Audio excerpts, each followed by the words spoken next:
Just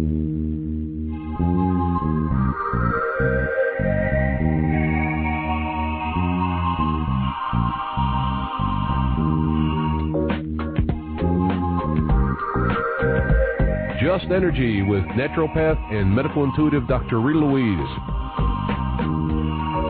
We have learned from Einstein's theories that matter and energy are one. Physicists believe that all systems in nature have their own particular way of vibrating. From the swing of a pendulum to the waves in the ocean to the light that brightens the sky each day, each of these oscillates at its own unique rate. In the same way, things such as rocks and minerals vibrate very slowly and at speeds that are imperceptible to us. Living things such as plants, animals, and man vibrate faster and appear to be alive. The same holds true for every thought, feeling, event, or word we speak. Each has its own frequency or rate of vibration. What many of us don't realize is if we take everything in our own universe down to its simplest form, it is all just energy. Join Dr. Rita as she explores questions such as, what are we made of? Why do we get sick? How can I live a more balanced and whole life? Call in and talk to her and her thought-provoking guests. Send us your questions and get the help you need to move beyond any obstacle or challenges that may be affecting your life, right from the source. So stay tuned and explore your possibilities.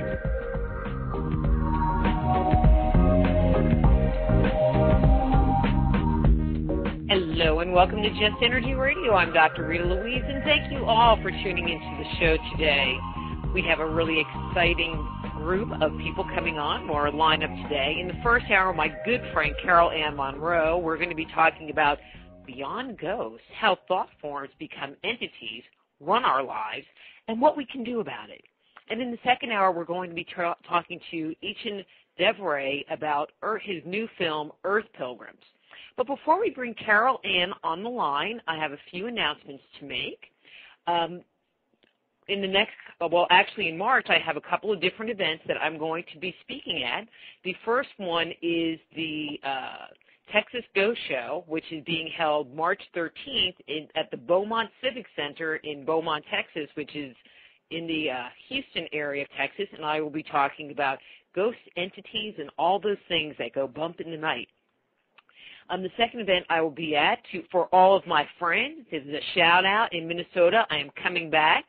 I will be at the Spirit Spectacular Show, March 27th and 28th. Not quite sure what I'm going to be speaking about there, but of course, those that know me know that it'll be fun and exciting. That's being held at the Crown Plaza Hotel in Minneapolis.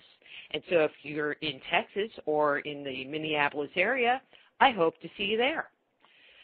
So in this first hour, as I said, we're talking about Beyond Ghosts, how thought forms become entities, run our lives, and what we can do about that. And to share this information with us is Carol Ann Monroe. And let me tell you a little bit about Carol Ann and get her on the air. Carol Ann Monroe, MDiv, helps people who are faced with unexpected changes or want to make one or more changes in the foundational areas of their life, such as career, business, health, relationship, all the good stuff, but just don't know how to get there or where to start. Carol Ann is an international facilitator and trainer, ordained minister of spiritual peacekeeping, mother, artist, writer, and integrated healing practitioner. Her intuitive wisdom and knowledge in the areas of business, wellness, personal, and spiritual potential development is vast and experiential. Her own healing from cancer, PSTD, through divorce, and career change led her into the alternative healing and spiritual growth field. So please welcome to Just Energy Radio from www.majestictransformation.com, my good friend, Carol Ann Monroe. Hey, Carol Ann, how's it going? I'm great, Dr. Rita Louise, and how are you doing?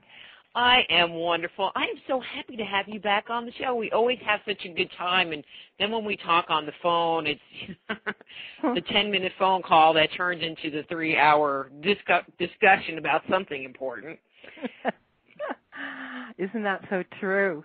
Yes, we've just had a wonderful time getting to know each other and sharing information, and I've been really delighted that you published your book on ghosts, Dark Angels, and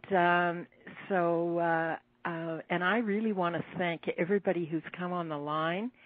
or is also going to be listening to the archived, I've had such a response that I was almost overwhelmed of people excited about learning about how thought forms become entities. And it's interesting. I had a client the other day who came to me to find out if a relative, I'll just say a relative, was having issues with thought forms becoming entities. And I was like, it's not an area that I'm an expert in. I go, but last night I talked to Carol Ann, and we kind of went over what you were going to talk about, and we talked about that you were going to talk about thought forms. And so I'm hoping that she's listening today, because then she can get some answers to the questions she had about that whole concept. So let's start at the beginning. What's a thought form, and how is a thought form different from an entity? And maybe you should start actually with your definition of what an entity is. Well, my perception of entities is that they are energy or information systems that are foreign to our being or essence of who we truly are. And they may be people who have died and their soul remains on this earth plane, as you and I talked about on the last time I was interviewed with you. And then there's the thought forms that come out of our own thoughts or are in the quantum field. And so if we repeatedly have a positive thought, appreciation or gratitude, then we get more of those thoughts, because that's an energy form that's forming, and the more we have that kind of thought, then the more we get of that. We're just like magnets, our thoughts. And the same happens if we have negative ones.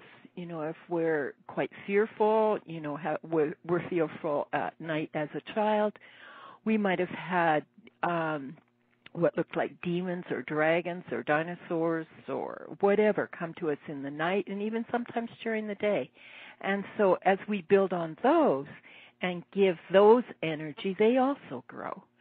And when we're small, those thoughts will often just drop into our unconscious. We've thought about something and it drops into our unconscious, much like on a computer of an old program that you've deleted, but there it is on the hard drive. And, some people who are very skilled can be able to go into the old hard drive and be able to even find it. Well, the same happens in our body.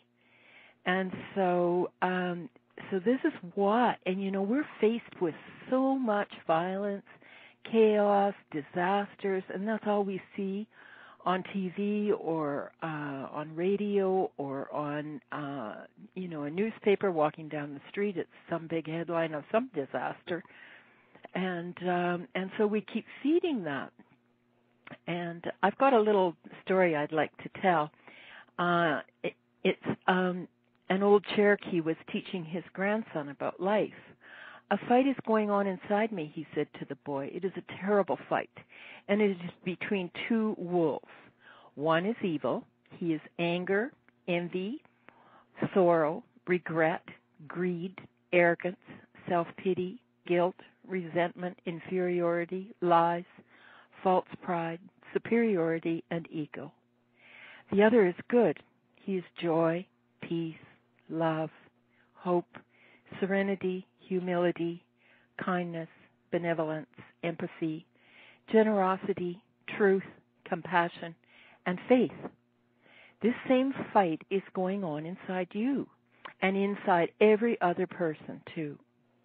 The grandson thought about it for a minute and then asked his grandfather, "Well, which wolf's going to win?" And the old Cherokee replied, "The one we feed." So in every moment, we have a choice from the whole energy field that there is by our words, our thoughts, and our actions. So, for example, if we, I have one example. I was driving a woman to a sweat lodge. It was about a 2.5-hour drive.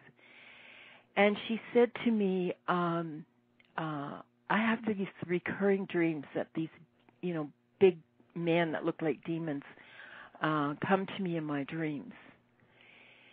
And she says, I keep telling them to go away, and they don't go away. And so I said to her, well, what do you do? And she says, oh, I turn and I run, or I hide under the pillow, and, I wake up shaking. And I said, well, have you thought of just turning and facing them and asking what their message is? And she says, I'm never going to do that. So there's a case of where our thought forms have turned into actually images that we will see in our dreams or even in the daytime. A woman was telling me the other day she has a shadow that appears in her apartment. And we talked about it a bit, and actually it was her thought of her guardian angel looking after her. So thought forms so they become entities because they are non-local to us. They're not really part of us, but they've dropped into our hard drive, and we've fed them. Just like in a garden, you can feed the weeds that are choking out the flowers and the vegetables you want, or you can put more flowers in and choke out the weeds. So we have a choice in every moment of what we're going to choose to have our thoughts. And if you go into meditation, you may find at first that sitting on a pillow trying to quieten your mind is like trying to get a bunch of wild horses into a corral.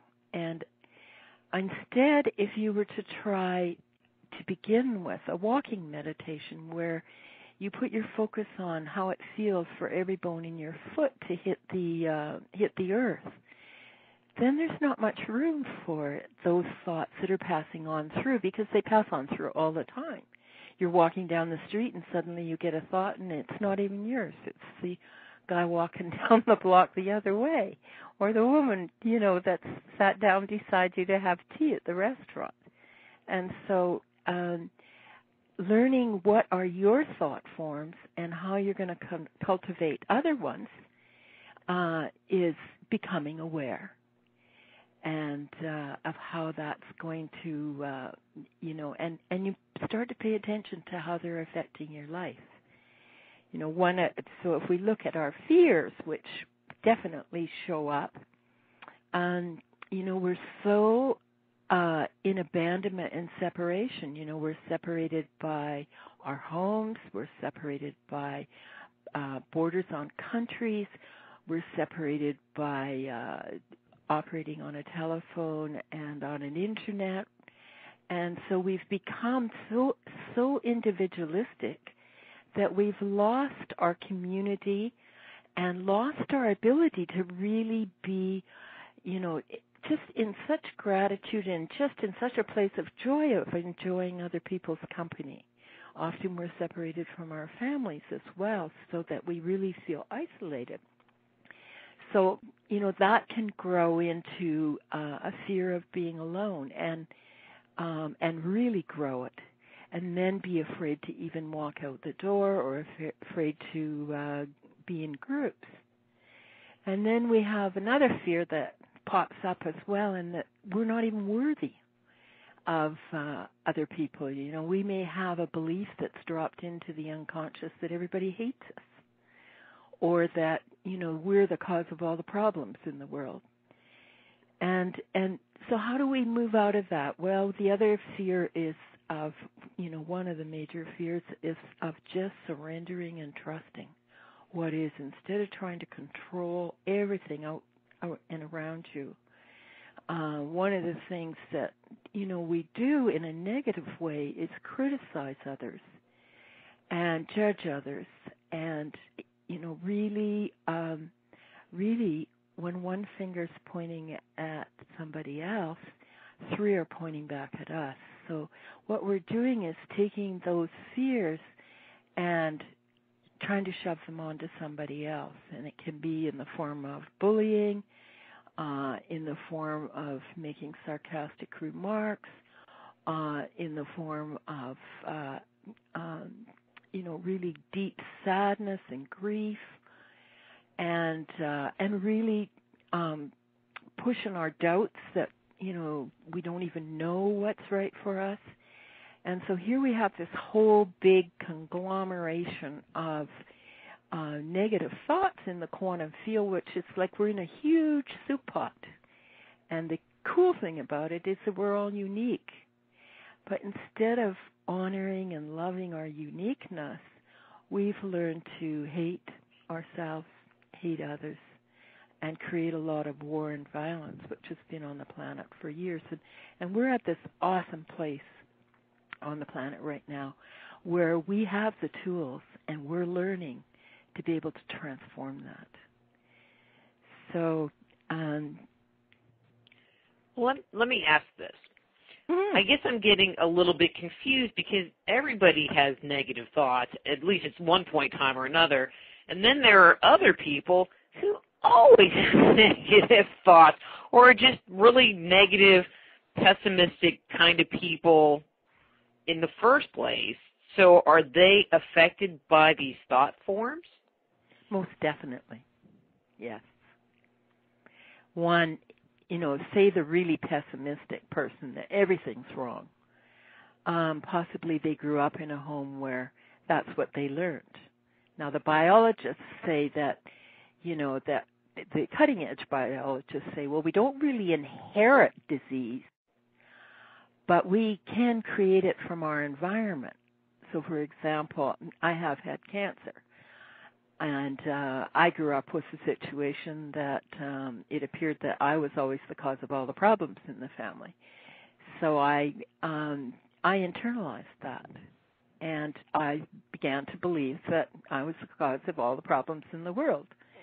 So, and that's what fed into my, dropped into the computer of my cellular memory, and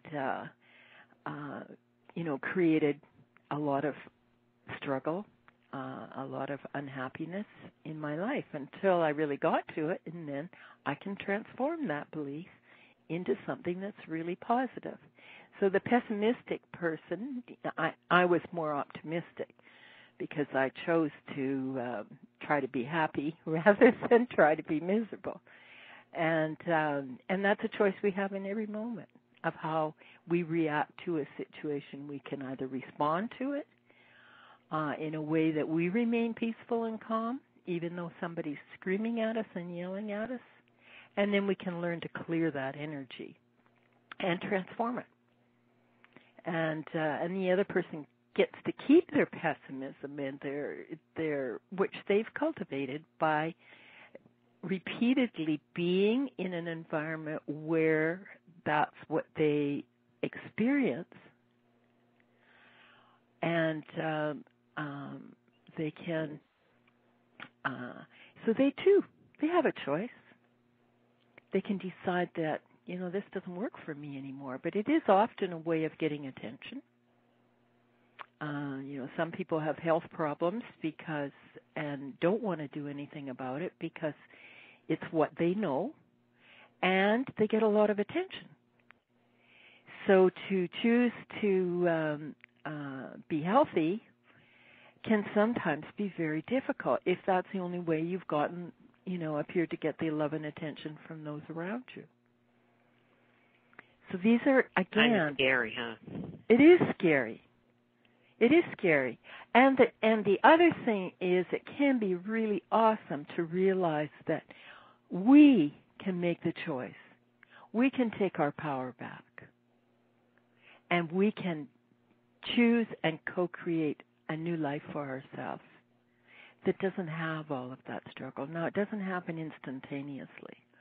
And, of course, we're in an instantaneous world where we want instant gratification. So we run to the doctor if something's bothering us, or rather than stopping and going, okay, I can notice that I've really got pains in my chest. Why don't you give it some feeling? Ask what that pain's trying to tell you. And, get in touch with the thought form. It's giving you, it's wanting attention. And instead of expecting that attention from somebody else, sit down. I know it's really hard. in this world where we have been put on the hamster wheel of life, as I call it, and we're madly running in that wheel, and we've forgotten that we need idle time. We need time for ourselves. We need time to just pay attention to what's going on in our body and to reconnect with it and reconnect with our spirit, who isn't in our brain and isn't in our head, but is in every cell of our body and is full of information. And so we can reconnect with that. We can call it energy or spirit, however you want.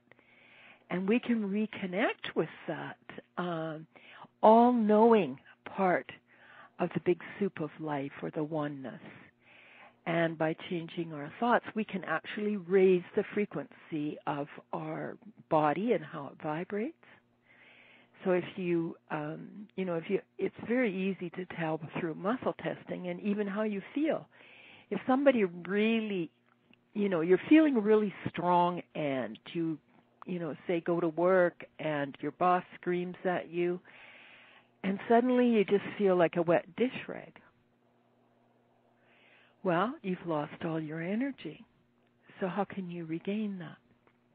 So one of the ways that's really quick that I've worked with people that have been is to just walk outside, bend your knees slightly, toes turned in, and put your hands in what would be called the prayer position, but you want it to connect your thumbs to your chin and your heart, and so that your hands are in the prayer position. And then you let out a really loud hump or ha, and you can actually get that energy out of you. And I always ask that it be transformed into loving kindness, so that I'm not sending a bunch of rotten energy out into the universe. So it's a quick fix. And then you might want to look at, do you really want to be working with somebody who's continually putting you down to the place where you're losing all your energy and your power? So then you have a choice of, do I really want to stay this? Do I, am I worthy of something better? You bet you are. I think it also, there has to be the openness to really hear the message and honor the message, as opposed to justifying a different message that you might be receiving or ignoring the message that you're really getting. That's so true, Dr. Rita. Oh my gosh. We've lost touch with listening to our divine guidance, or our, all-powerful self, or we hear negative messages all the time instead of listening for the really, really quiet ones, that give us and ask to be filled up with love and peace and joy. When we connect and sit down and just put our hand on our heart and just feel, all the yucky stuff, and give it space, give it a time to, say what's bothering you. And let it and when you stay with it long enough, it dissipates. And then ask to be filled with peace or love, joy, laughter, whatever you need. We don't need other people to fill us with our neediness. What we need to do is fill ourselves with that, and then we can really enjoy being in community and being with others. And it can sometimes take a while to work through, I would think, the layers, where you ask a question and you get one answer or one piece of the answer, and then spend some time processing it, clearing it, but the issue doesn't really go away. The fear or the doubt or the anger doesn't really go away, and you think, what most people do, this stuff don't work. I've been doing it for 15 whole minutes, and I'm not healed. But sometimes you have to work through multiple layers, I would think, of addressing an issue and the different parts that it has before you actually get to that nugget in the bottom. Well, how many years did it take to create the negativity? And, say it's taken you 20, 30, 40, 50, 60 years to create it. It's probably not going to possibly, if you're committed to really looking at the issues and paying attention to what's going on and wanting to co-create a different life, it's probably not going to take you 50, 60 years to undo it.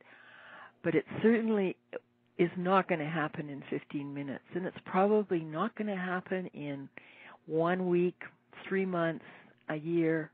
I've had an issue that I've been chipping away at for 20 years, consciously, that just I finally got to the bottom of it the other day. And that was that if I hadn't have existed, there wouldn't have been any problems in my family. Now, obviously that happened at birth when I was an emergency C-section in the middle of the night. So, I already had made that decision at that age when it's not even cognitive. It's just a going of your body reacting to it of, oh my gosh, I've made a mistake coming here at some level. And so it's taken me a lifetime to get to the bottom of that. And it's going to take a while to integrate it even and undo the damage that's caused in my physical body by having difficulty breathing, various other things. But I have healed cancer 3 times in my life, and 2 of them just by working on the emotions. So I know that this can be done, and I know that it works. And you just don't know. You think you got to the bottom of it. That's very but true. You might find that as this starts to clear, yet a different layer and a different choice actually is sitting behind that. That is so true. So it's an ongoing thing. Part. I can remember when I really consciously started out on this, and I thought, okay, I'm giving myself 2 years to work on this because I had cancer. And I wasn't sure I would live or not. And so I had some things I needed to do in my life. I wanted to clear my plate really have a better relationship with my children. And so that's what I was working on. I really laugh now that I thought I could do it in 1 to 2 years because really it becomes a way of life. And that seems to be never ending. I just want to clean up the mess. And so that's what I'm working on. We've had tens of thousands of years of this type of negativity on the planet. So to expect to clear it in any short amount of time probably isn't going to happen. But as each one does our little piece, we're going to shift into a place where we love our neighbors, where you get to be unique. You need to get to express who you truly are. If you're an artist, you get to paint all the time. I mean, the endless possibilities. I mean, even in energy. We've been denied free energy by the powers that be that want to control and have all the money in the world and all the power. When there's already the information is there to have free energy. Carolyn, there's the music, which means we need to take a quick break. Okay. I'm Dr. Rita Louise, and when we come back from this break, let's talk more about what these thought forms look like intuitively. And sure. So this is Dr. Rita Louise. This is Just Energy Radio. We're talking to Carol Ann Monroe from MajesticTransformations.com, and we'll be right back.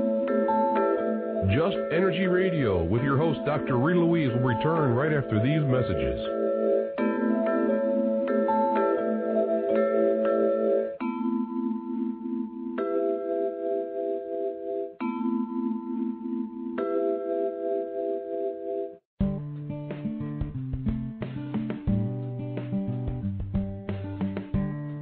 Sensitive to energy? Want to explore the world beyond the 5 senses? Looking for a new career as an alternative healthcare practitioner? Then the Institute of Applied Energetics, Medical Intuition, and Energy Medicine training programs may be right for you. Our comprehensive curriculum provides students with a deep understanding of how to detect, evaluate, and transform the subtle body, as well as techniques for correcting energetic imbalances that may underscore a person's ability to experience radiant health. So if you are sensitive to energy, contact the Institute of Applied Energetics right away. Be a catalyst for changing the way healthcare is done around the world. Visit www.appliedenergeticsinstitute.com and start your new career today.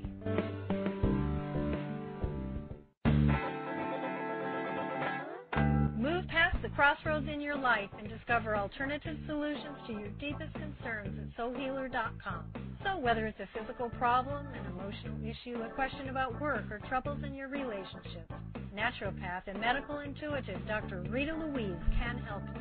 Bring peace, harmony, and health back into your life. Schedule a session today. Visit soulhealer.com right away and live the life you've been dreaming of. Before we get back to the show, I want to thank all of you for tuning into Just Energy Radio this evening. Many of the people I've helped over the years were listeners just like you. If you're at a junction in your life, don't stand alone at this important time. Call me or send me an email. We can set up a private consultation so that you too can experience wholeness in your life. To find out more about the services I offer, visit soulhealer.com.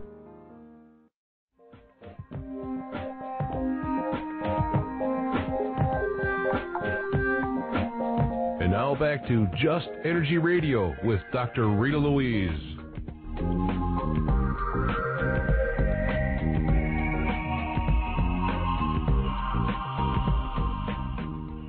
Hello and welcome back to Just Energy Radio. I'm Dr. Rita Louise, and we're here talking to Carol Ann Monroe from MajesticTransformation.com about thought forms, entities, how they run our lives, and what we can do about it. Carol Ann, I guess I still, maybe I'm being a little slow today, I don't know. I'm still a little confused about the thought form and connecting to the entities. Because listening to you, it kind of sounds like these thought forms are actually more like, negative tapes or what people call negative tapes and not an entity. When I think of an entity, quote unquote, that was the emphasis, I think of something that I can actually intuitively see, this guy that's hanging around and talking to this person. And as an intuitive yourself, what does that look like? What does interacting with this energy look like? How do you interact with it?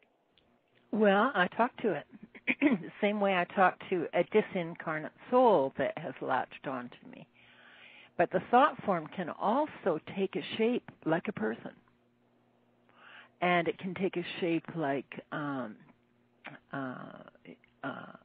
in your body, say, when you're checking it out and going inside and looking in your body, it can look like a big, black mass of energy. And so if thought forms are just energy and so are entities, then we're talking about very similar things. And how do you know that a thought form's operating or an entity's operating? There's a pretty fine line as to whether it's your thought. That's a great question. Thanks for asking yourself. So there's a very fine line there between whether the energy belongs to somebody else or whether it belongs to you. And so when I'm working with clients, we check into the energy to see actually how much is yours, because we take it on from other people. And so it can become, it becomes a blob of energy, and we can actually give it a shape the same way we build houses. Originally they were a thought form, and then suddenly they became manifested into a physical form. And so we can do this with our own thought forms. So how do we know one's operating? Well, we see things that are really like that fine line between whether it's another person that's died or it's whether it's ours is very shady. We can be on either side of it. But lots of thought forms are not other entities.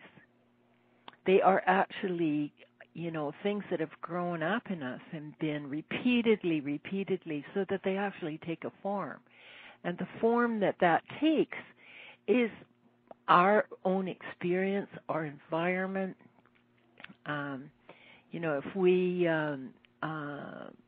see angels around us all the time and spirit forms that assist us and are really positive, we can actually see them and feel them. But they really are part of us.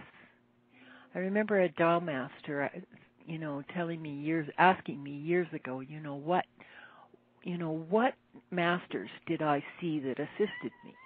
Because he could see them all around me. And I said, well, I named off a few, and he said, one day you will realize that they're really just part of you. And so the same thing happens with negative thought forms. How do we know one's operating? Well, one way is when we're really triggered in rage. I was at a meeting with a woman a couple of years back, and on her way there, she had been on the on-ramp to get on the freeway, and a car, came on the inside lane, so she couldn't get onto the freeway immediately. She had to wait until he passed, where he could have gone over into the other lane, and she could have got on at the same time that he was passing. And she got absolutely furious. And when she finally did get onto the freeway, she immediately speeded up, passed him, and then slammed on the brakes in front of him, just to show how upset she was with him. Well, how did that serve? It got her all upset. Obviously could have caused an accident. So there would be a thought form operating that somehow or other feels that, that she was never noticed, that other people wouldn't move over and give her space, and therefore she was just angry about it. She'd never sat down and really felt that anger and gone, okay, well, if I don't feel noticed and I'm feeling this way, what do I need to do for myself that would make me feel better? And can I feel these frustrated feelings and just allow them space and listen to what they're asking for? So, we have a lot of total sense. We have a lot of road rage, or if say a woman or a man, for that matter, is in a really abusive relationship, and somebody can express their anger by screaming and yelling, and the other one is very quiet and becomes the victim, and before long they can't even manage in the world because the abusive person is controlling them, and they've given up all their energy and power to them. But it's very interesting. I remember one of my teachers quite a long time ago said to me, and the victim is the most powerful. So I didn't like that very well because I certainly felt I was a victim. So I had to see how I was manipulating things so that, there's the person being really abusive, but what do they need? I can't fill their needs, but what do I need in myself? If we love ourselves totally in every aspect, and one of the best things I was ever taught, and I remember a friend of mine, we used to talk at night because it was cheap on long distance at that time, in the middle of the night, and we'd talk for hours just like you and I do, Dr. Rita. And he said to me, he says, now get off the phone. And he said, go strip down naked and go and stand in front of the mirror and look in your eyes and tell yourself how much you love yourself. Right? Uh-huh. That's a scary thought. Really? Well, I'm telling you, I thought the same thing at the moment. And I practice it to this day, every day. And where we're so many of us are filled with self-hatred, and that we're not worthy of being loved. And the first person that needs to love us is ourselves. So when we do that, just gaze and, even pat your body, all the places where there's lumps, bumps, and everything else, and just tell it how much you love it. Tell all your heart. I mean, there it is, beating away every day for dozens of years, and it's still operating and not getting a heck of a lot of attention or thank you for all the work it's doing. The same with your liver that's clearing all your toxins. And so when we start to love and appreciate ourselves and just be really grateful, our life starts to turn around. Well, I think at that point in time we start to, I'm going to say, make different choices because we're honoring ourselves. We're loving ourselves enough to say no, and loving ourselves enough to say, either I want to do, I want to do this, or I don't want to do this anymore, and moving forward with it, and not doing things based on what other people want or think we should be doing with ourselves. And that can be, we can only take small steps when we start doing that. We live in this instant gratification culture. So to take those small steps are pretty scary because we don't know what that's going to be like.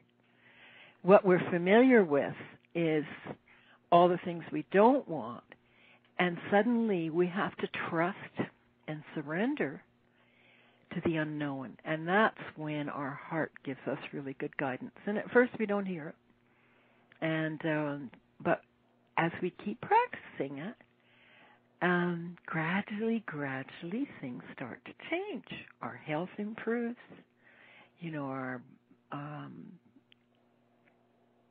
our jobs improve, our relationships improve, and it takes time. I had a client the other day who, had been in a long-time career that was really pretty intense, and worked long hours, had to move around quite a bit, and he was just burned out. He was tired with the system of that he'd just get something going and then they'd move him out of there to someplace else. And so he was on health leave, and he'd been off about 2 months or 3 months by then.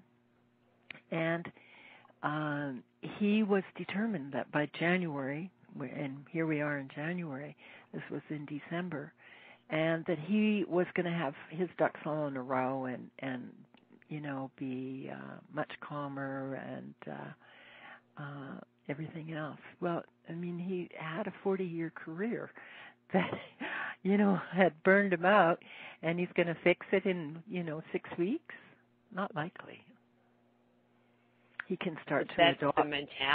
That's the mentality of a lot of people, is that, I mean, modern medicine has really spoiled people as to that instant fix. If you take this pill, the pain will go away. If you do this, you take this pill. It's not even that you do this. You take this pill, and the symptoms will go away, but they don't really fix anything. They just cover it up.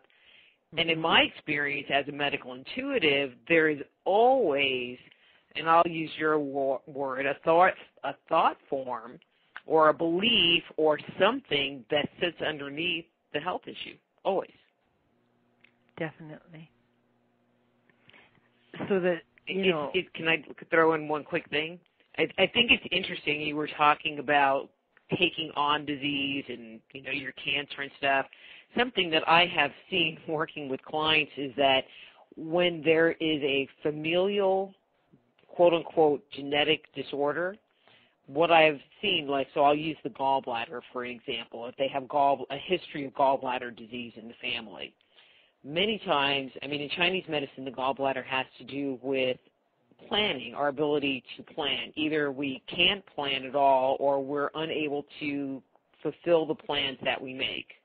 Kind of give yourself the choice, because it's just about planning. And people that have gallbladder disease, one, usually can't plan to save their lives in the general sense of the word, but they were never taught. If you look at their family, their parents don't know how to plan either. And so there's this history of thought forms or beliefs or limitations that are passed down, parent to child, so that it ends up manifesting in the other person. I just find that whole thing fascinating. Well, and it doesn't come through the cell memory. It comes through the environmental experience of, just like you said, of the, the parents couldn't plan, so therefore they couldn't teach the child how to plan. And we can think that it comes through the cell memory, but in actual fact, it's coming from the experiential experience of being in that environment. So an example. Stuff. Oh, mm-hmm. Go ahead. Yeah, for that,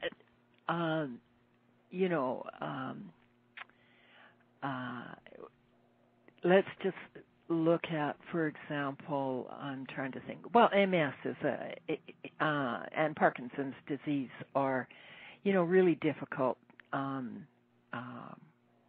chronic diseases to deal with, and particularly MS from the Western medical perspective, and because what's happened there's been several traumas occur at the same time that affects the brain, and then that affects those motor functioning parts of our body, and then the messages get garbled, and so the organs will stop operating in harmony and balance in the way they're supposed to.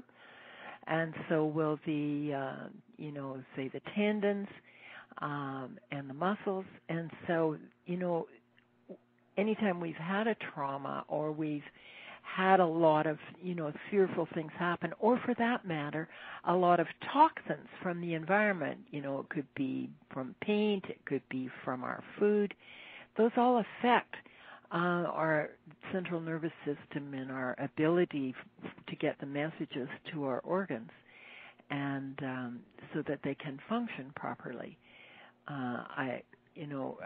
Some of the MS clients that I've had, what's very difficult for them is to accept any change. They're very rigidly set in their, what happens is it really solidifies their ability to be able to move forward or to look at different changes or to even see any other options. And so it's very difficult to heal that disease. And, of course, with medications, you get a lot of then other symptoms from the medications that also confuse the issue and make it really difficult for somebody in that position. Okay, so I have to interject. So what's your take on Parkinson's? Because there's a family history in my family of Parkinson's. So well, I just want your opinion. I find that fascinating because it's been in my family too. Get out of town. Huh? Yeah. Get out of town. So I've studied over the last 4 years German New Medicine, and he is a doctor in Germany who was an oncologist, and you can go on the website and get his information of how he came to this.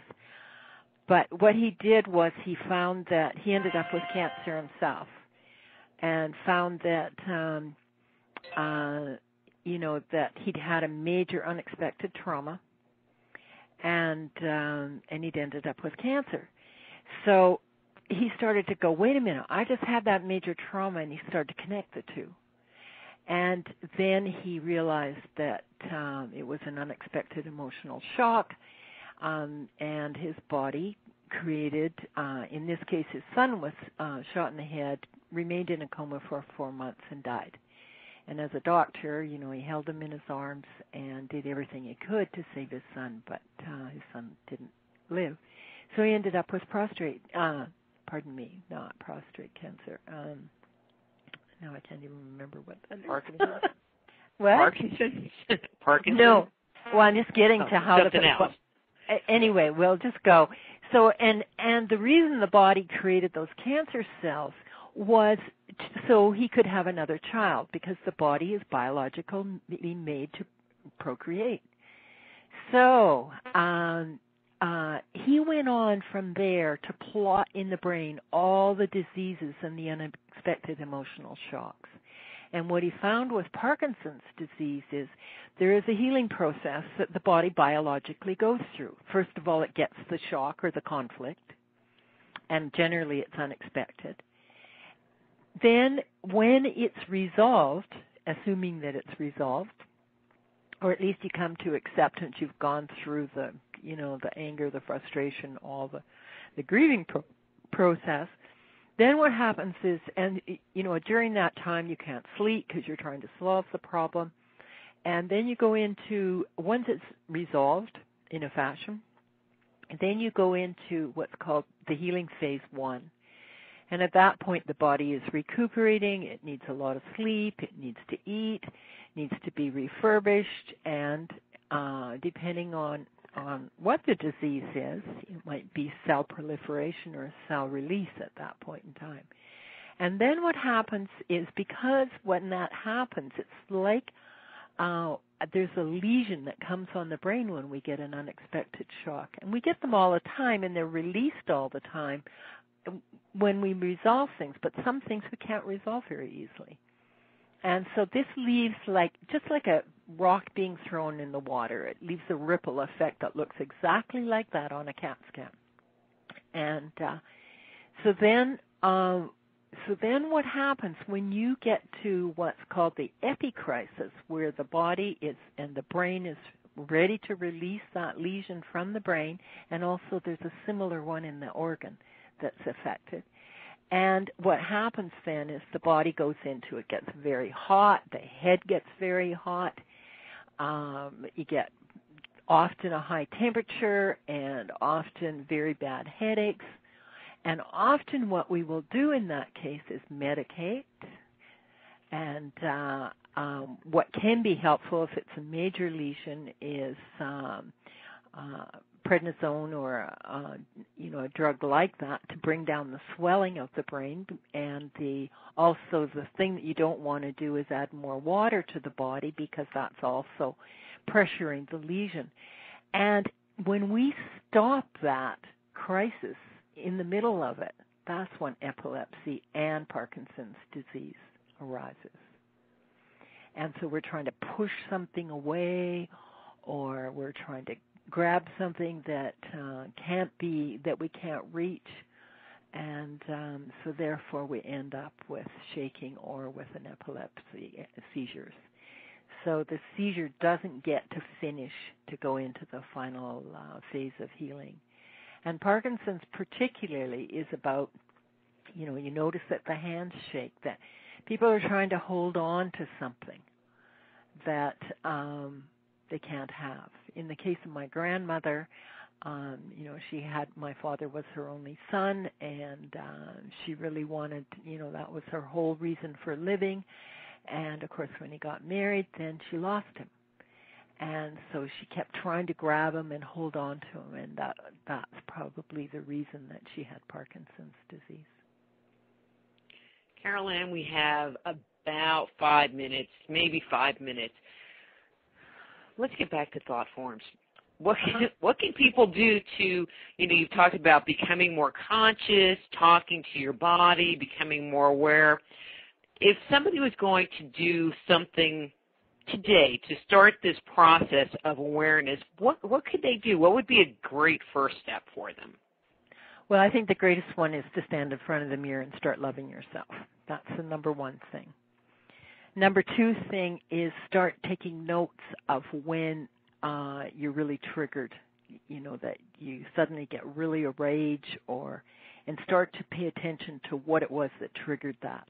or the sadness or the grief or the depression. So start paying attention to that, and then get some help from people like you, like myself. There's many people now that are working with energy that can help people transform it. And, you can't cancel it or get rid of it because energy is energy. And but you can transform it into something that is much more life-giving in the body, energy-giving, and makes you much stronger. And I think even just having the realization that you can change it and you don't have to accept this is who I am and this triggers me, or, I have a nasty disposition or whatever, you don't have to be that way. You can choose to not be that way. You can. Sometimes people, I don't think, have the realization that they even have that choice. That's right. They don't think that they have. I'm telling you, when I learned, and I must have heard it 500 times if I heard it once, that I was creating my own life from my thought forms. When I finally got it, I went, wait a minute. Okay, so we're gradually going to become aware of them, and we're gradually going to change them. And take it step by step and just have patience forever. Patience forever. I do find it interesting that people that start down their spiritual path, and I'll use those words, for whatever reason, you quickly discover that it is an ongoing learning process. It's not, you read a couple of books and you're done. It's like you read a couple of books and then you learn something else and then you move on to something else, and it's fascinating to me. Well, you can see it as a war, or you can see it as an adventure. We have that choice in every moment. And when we see it as an adventure, that we're going to have fun along the way, that we're going to go for a walk and see the crocuses, as I did yesterday morning, it changes how we view life. And switching from, fighting everything, which is what Western medicine does with disease, into, okay, I do have this disease. What can I do about it? And there's many opportunities and choices. And they say that people that survive from cancer or some other very traumatic disease actually learn so much about themselves and the world around them, and do so much healing and so much forgiving that they, in retrospect, find the disease actually a blessing. Oh, that is so true. I mean, the things that were really traumatic in my life have become my greatest blessings. So, Carol Ann, if somebody wanted to get a hold of you, how would they do that? They can go into my website. I'm offering a free teleseminar on Sunday, January 31st, to further talk about this subject and be able to give opportunities for a person to learn some of the techniques. And then I'll be doing a 4-part teleseminar starting in mid-February. And so they can go into my website and sign up for the free teleseminar. And I'm a little technologically challenged, so I don't have the sign-up set up quite the way I want to, but it's coming. And then the other thing is they can phone me, 604-987-2668, which is in Vancouver in Canada.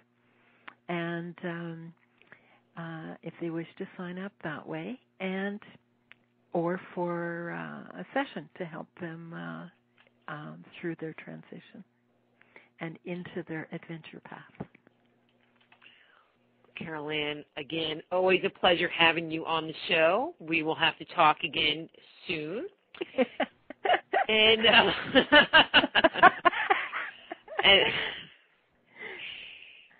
so thank you so much, Dr. So, well, you're so welcome. And your website is majestictransformation.com. That's majestictransformation.com. I posted it in the chat room. And we need to go and take another quick break and bring on our next guest. I'm Dr. Rita Louise. This is Just Energy Radio. I'll be back after these words from our sponsors.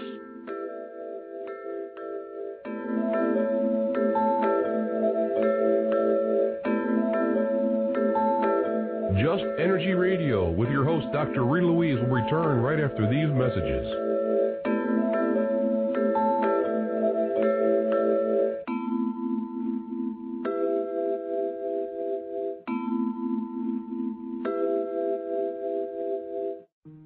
Go deep inside yourself and venture into the realm of the unconscious mind with my Meditating on the Kabbalah guided imagery audio CDs.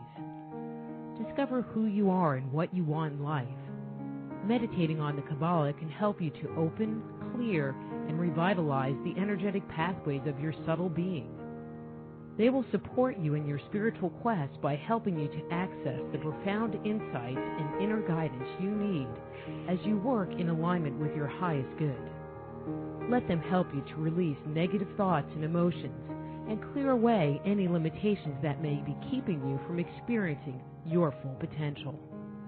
Walk down the path to health, healing, understanding, and enlightenment with Meditating on the Kabbalah.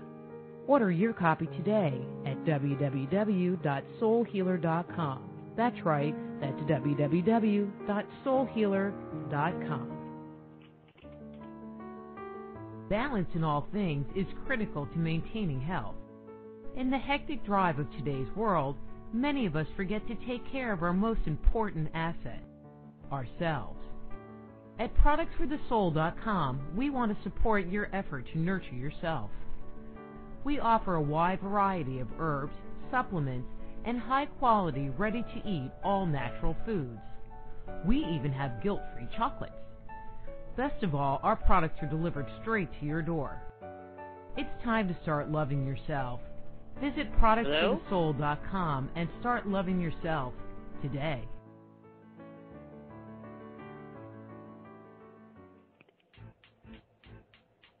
You can get a copy of Dr. Rita's latest book, Avoiding the Cosmic 2x4, by visiting www.soulhealer.com. Get your copy today.